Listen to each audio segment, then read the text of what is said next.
What's up, everybody? Welcome back to Twisted Life of TV. I am Poetry. You're here for PNTV. It's Poetry's news and twisted views. I swear when I get in the car, I be looking like, dog, my afro is leaning. It's like the shape of a light bulb right down, and it wasn't supposed to be. But anyhow, child, this PNTV is going to be probably a little bit different than normal because it's mainly a frustration session.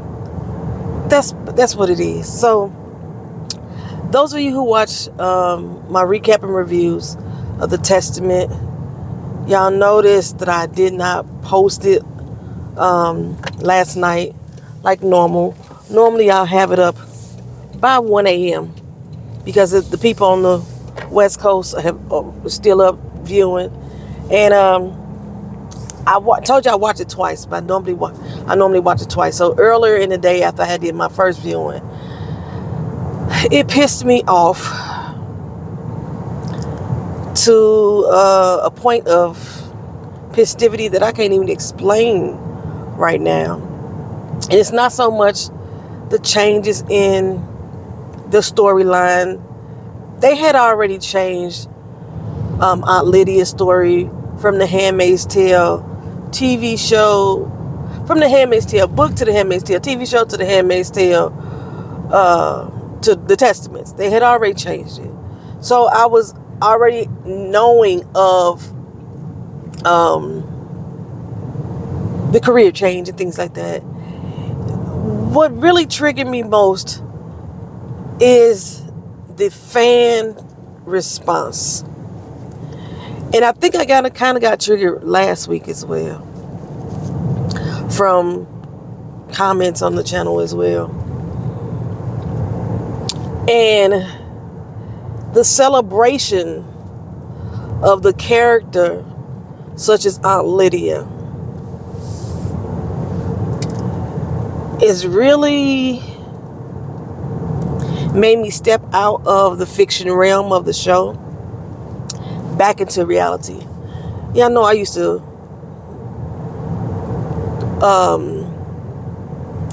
compare a lot of today's politics to the original Handmaid's Tale show.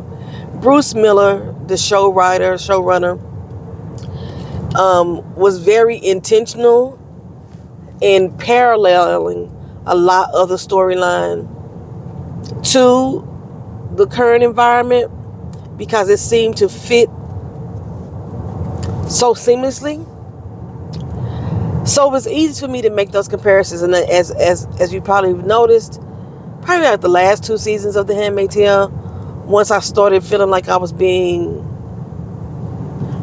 mentally groomed, and throughout this show, The Testaments, that I still feel like they're mentally grooming me for something because they continuously try to make our oppressors the redeemed and have a redemption song. And I stand on the way I felt it about the show in comparison to the way I feel about it in real life. Fuck our oppressors. There is no redemption for me. I think I made the statement before. Evil people can do good deeds. That does not take away the evil person that they are. Just like good people can do bad deeds, but that does not take away the good-natured person that they truly are. And the way I feel about oppressors, they are evil motherfucking bitch-made bastards who don't deserve my praise, my accolades, my thank yous even. Fuck my oppressor. Even if they were to save my life, it's still fuck them on sight. And it's because the true nature of who they are cannot be erased by one good deed. To me. You may feel other ways. Maybe you and your God have taught you to accept this way of life. I had a discussion with somebody before. I was discussing, I think they was arguing. I was having a discussion with somebody before about how much they argued about the Bible, which the Handmaid's Tale show was supposedly centered around. And that it was what's the word I'm looking for? Absolute truth in its nature. Taking out the fact that man wrote the Bible. And not, and it has been revised and rewritten, I don't know how many times, you know. So they seem to forget that in their minds. They seem to forget that that book itself is not or could not be manipulated to keep people oppressed. Because my thought process is,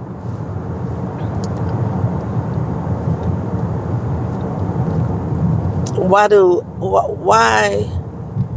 are the evil always winning?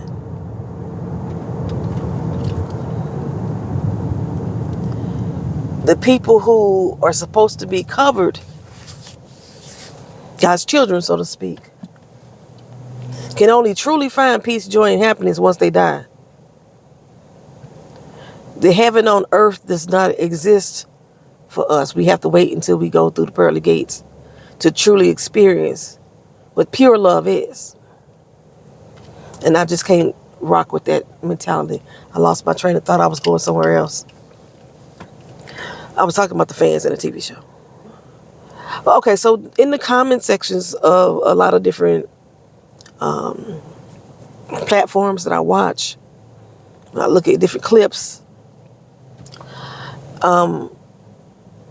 people who have watched the original Handmaid's Tale and have seen the ways of the character Aunt Lydia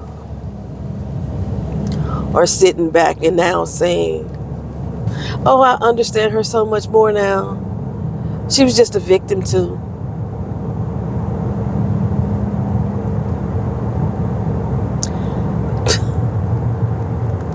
I simply cannot. This was not supposed to be about the Handmaid's Tale. This was really the same. Supreme Court just basically gutted the Voting Rights Act by allowing states to gerrymander districts,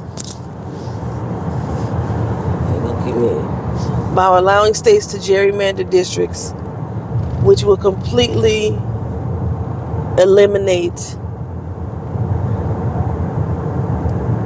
black districts. I'm not too much. The news likes to say minority districts. They're wiping away the Latino votes as well. The Latino vote heavily leans towards that side. Anyway. So we're looking at the voting power of those districts, of where those minority areas are. The Latinos heavily lean towards that side anyway. So they're really not getting eliminated when you think about it. What they are eliminating is heavily Democratic areas where black people live.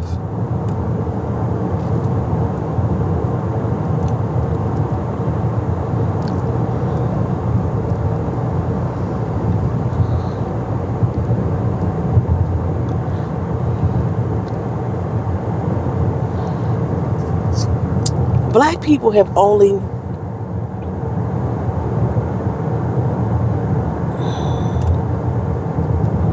had rights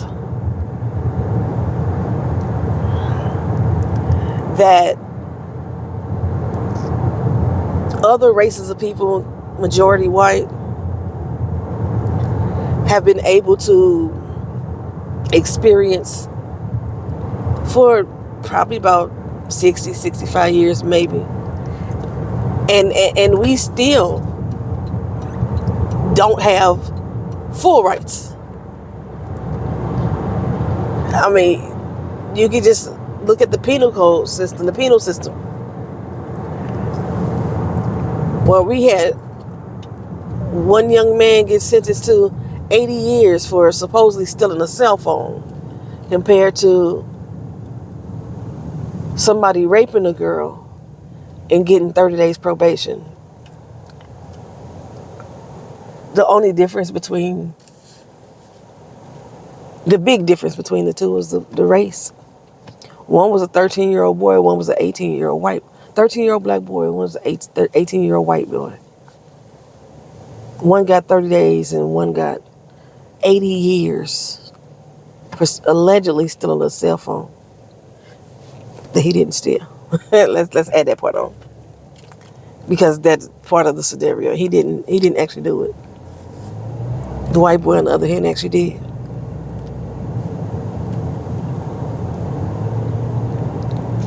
So we as black people, even though we have came a long way since the Civil Rights Act, since the Voting Rights Act, since inter-fucking-gration,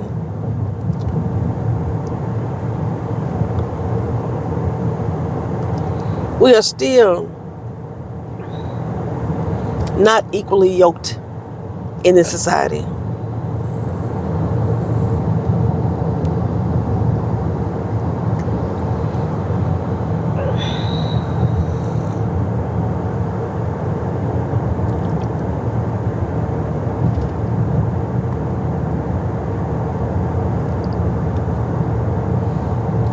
And I'm angry as hell.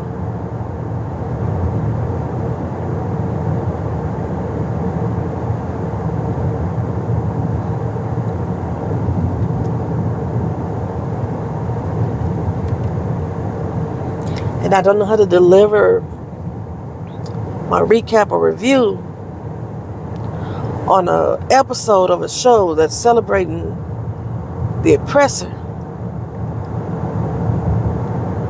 in such a manner, and the fans just clapping and cheering it on and making excuses.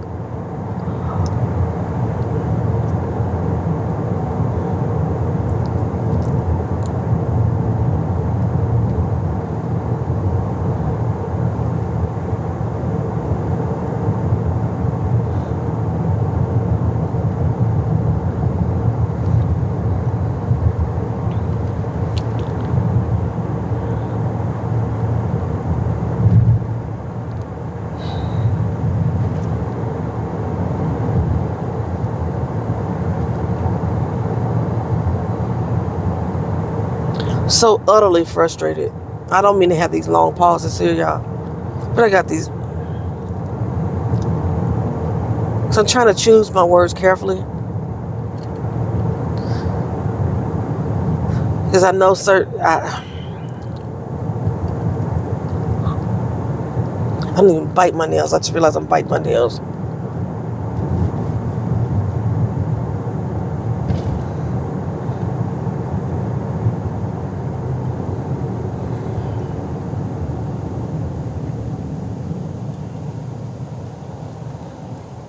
I don't know. I really just want to cuss everybody out. But what good is they gonna do? Y'all weak, spineless motherfuckers. What good is they gonna do?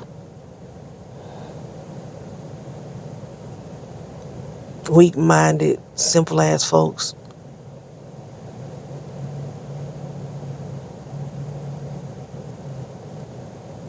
This is not a game for me.